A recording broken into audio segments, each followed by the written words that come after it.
1914 ഏഷ്യയിലെ ആദ്യ കോൺക്രീറ്റ് പാലം മൂവാറ്റുപുഴയിൽ പണി കഴിപ്പിക്കുന്നത്. 101.45 മീറ്റർ നീളവും 6 മീറ്റർ വീതിയുമായി 3 സ്പാനുകളായിട്ടാണ് ഈ പാലം പണിതിട്ടുള്ളത്. പാലത്തിന്റെ തുടക്കത്തിൽ തന്നെ ഇത് നിർമ്മിച്ച വർഷം അടയാളപ്പെടുത്തിക്കൊണ്ടുള്ള ഒരു ഫലകം നമുക്ക് കാണാം. ആദ്യ കാലഘട്ടത്ത് തിരുവിതാംകൂർ വടക്കൂർ രാജ്യം പിടിച്ചെടുക്കുന്നതുവരെ വടക്കൂർ രാജ്യത്തിന്റെ ഭാഗമായിരുന്നു Muvattupuzha. 1914 Sreemoolam Thirunal Raja Varma രാജാവായിരിക്കെ British എഞ്ചിനീയറായിരുന്ന W.H. Emerald ആണ് ഈ പാലം രൂപകൽപ്പന ചെയ്തത്.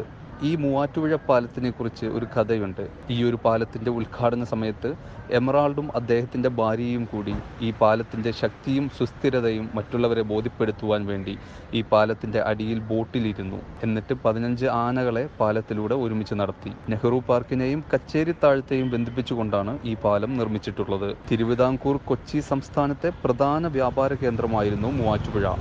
അതുകൊണ്ട് തന്നെ ഈ പാലം ഇവിടെ അത്യാവശ്യമായിരുന്നു.